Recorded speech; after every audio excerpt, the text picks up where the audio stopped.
Hello everybody and welcome to this week's assembly. I'm looking forward to telling you a story today about a woman who became so well known in the world that she was someone who was almost instantly recognisable. And I hope you enjoy the story of her life. Sunday was of course Mother's Day. And I hope you were all able to do something for your mums to show them just how much you appreciate them and love them. Maybe you did something for someone else who isn't your mum, but someone who helps look after you, cares for you and loves you, and you just wanted to show them how much you appreciate all that they do and how much you love them. Well, today I'd like to tell you the story of someone who was known as Mother around the world. She was known by millions of people as Mother. Yet she was never married and she never had any children of her own. But she looked after thousands of children and grown-ups too. And she became one of the most recognisable people in all the world. Her name was Agnes Gonza Bohasiu, and she was born on the 26th of August 1910 to Albanian parents, Nicola and Ranafil Bohasiu, and she was the youngest of their 3 children. Her father was a successful businessman who died when she was 8 years old, and her mother began her own embroidery and cloth business to support her family. Agnes was raised as a Roman Catholic and had a very devout and pious childhood. She sang in the church choir, had daily home devotions and annual pilgrimage trips. She helped her mother care for the poor of the parish, and she was generally involved in the life of her local church. By the age of 12, she had decided to become a nun, and she was influenced in this by the stories she heard of missionary nuns working in India. It was just before her 18th birthday, on the 15th of August 1928, that she made her final decision to seek to enter the novitiate, that's the training to become a nun, of the Sisters of Loreto. By the end of 1928, Agnes had left her home and moved to Dublin to begin her studies to enter the Loreto Sisters, an order of nuns who were missionaries and teachers. In 1929 she was sent by the order to Darjeeling in India, and then in 1931 she took her first vows, taking the name of Teresa. She became known as Sister Teresa. And soon afterwards she began her years of service as a teacher of geography and history at St. Mary's School. Now, nuns weren't normally allowed to leave the convent and its school, but in 1935 Sister Teresa was given permission to teach at a school outside, in the slums of Calcutta. And this experience had a profound effect on her, as she saw really for the first time the desperate poverty and despair of the huge mass of the Indian people.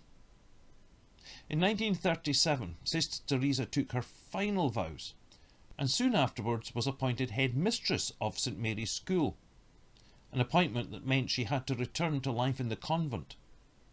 But her experiences out in the slums of Calcutta hadn't been forgotten, and they would continue to cause her a great deal of thought in the years to come. In 1946, she was on a train going to the Loreto convent in Darjeeling for her annual retreat, when all her experiences of India, all her thinking and praying over the previous 9 years came to a head. She experienced what she called her call within a call. She never doubted that this was what God wanted for her life, that it was her new vocation. She was, in her own words, to give up even Loreto, where she was very happy, and go out into the streets. I heard the call to give up all and follow Christ into the slums to serve him among the poorest of the poor. Mother Teresa may have had her call within a call to serve in the slums of Calcutta, but there were huge obstacles to overcome before that could happen. Eventually, she received permission from Pope Pius XII to live as an independent nun, and on the 16th of August 1948 she left the convent. She went first of all to Patna, to the medical mission sisters, where she did some basic medical training, before returning to Calcutta, where she lived in a small rented slum dwelling, dressed in the simple white sari fringed with blue that was to become so familiar to people across the world. Her work began among the children of the local neighbourhood, and without any resources she simply sat on the ground and began to write in the dust of the street. As the children got to know her, so their numbers grew, she was able to teach them some basic literacy and hygiene skills, and she began to visit them and their families in their homes. She asked about their needs. What was it they most needed? And she discovered that what was needed most was beyond her ability to supply. So she called on people she knew and asked them to supply basic necessities such as soap, food and medicines. And as she reached out to the slum community, they began to trust her, for not only did she supply them with physical help, she offered them something else: love. The love of God that shone from her eyes for all to see. In March 1949 she was joined by her first helper, a former pupil, and soon afterwards her little community had grown to 10 as other former pupils came to join in her work. At the end of that first year, she petitioned to form her own order of nuns, the Missionaries of Charity. Her request was granted by the Pope, Pius XII, and the Missionaries of Charity were established on October the 7th, 1950. During the following years, Mother Teresa and her nuns established their first hospice in 1952, known as Nirmal Hriday, the home of the pure in heart, in a building that was donated by the city of Calcutta. There they cared for the destitute dying, taking them from the streets that they might be cared for and have some dignity in death. In 1955 they opened their first children's home to care for the orphans of the city. In India's slums, huge numbers of people were infected with leprosy. The lepers were ostracised, often abandoned by their families because of this terrible skin disease they had contracted. Mother Teresa eventually created a leprosy fund and a leprosy day to help educate the public about the disease, and established a number of mobile leper clinics, the first of which opened in 1957. And these provided lepers with medicine and bandages near their homes. By the mid-1960s, Mother Teresa had established a leper colony called Shanti Nagar, the place of peace, where lepers could live and work. Mother Teresa was personally recognised for her work by the Indian government, including the award of their highest civil order, the Bharat Ratna, in 1980. She received other awards from countries around the world and from the Vatican. In 1979, she was awarded the Nobel Peace Prize. In 1980, the UK recognised her with the award of the Order of Merit. And in 1985, the United States awarded her the Presidential Medal of Freedom.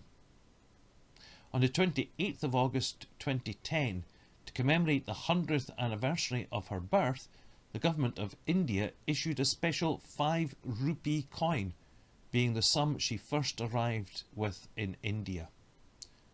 The President of India, Pratibha Patil, said of Mother Teresa, "Clad in a white sari with a blue border, she and the Sisters of Missionaries of Charity became a symbol of hope to many, the aged, the destitute, the unemployed, the diseased, the terminally ill, and those abandoned by their families. During the 1990s, her health gradually declined. She suffered from heart problems and she died on the 5th of September 1997. The government of India recognised her work by giving her a state funeral, a great honour in recognition of the lifetime she spent serving the poor of India. At the time of her death, the Missionaries of Charity had grown from the initial small group in 1950 to number nearly 4,000 members in almost 600 foundations in 123 countries across the world. They run hospices and homes for people with HIV/AIDS, leprosy and tuberculosis, soup kitchens, dispensaries and mobile clinics, children's and family counselling programs, orphanages and schools. Members of the order must adhere to the vows of chastity, poverty and obedience, and the fourth vow to give wholehearted, free service to the poorest of the poor. Let's leave the last word with Mother Teresa. Love cannot remain by itself. It has no meaning. Love has to be put into action, and that action is service. And that's the story of the woman who has become known as Mother Teresa of Calcutta.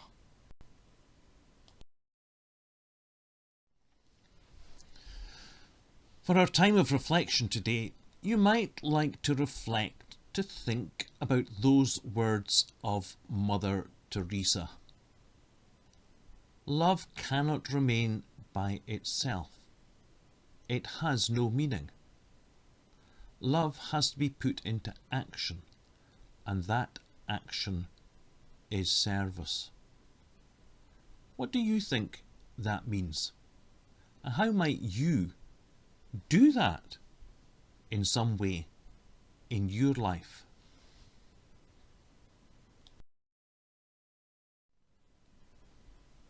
Help me to grow today in understanding and sensitivity, in patience and prayerfulness.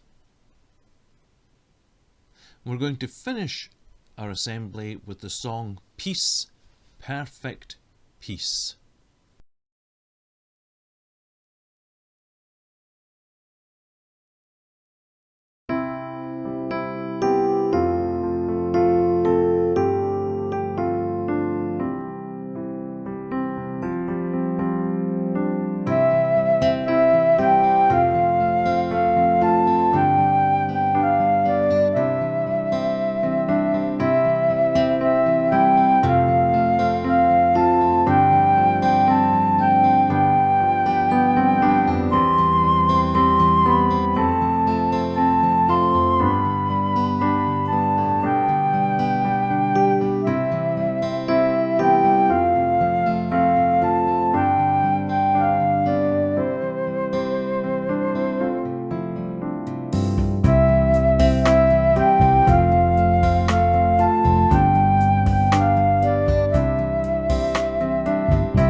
Thanks everyone for joining me for assembly today.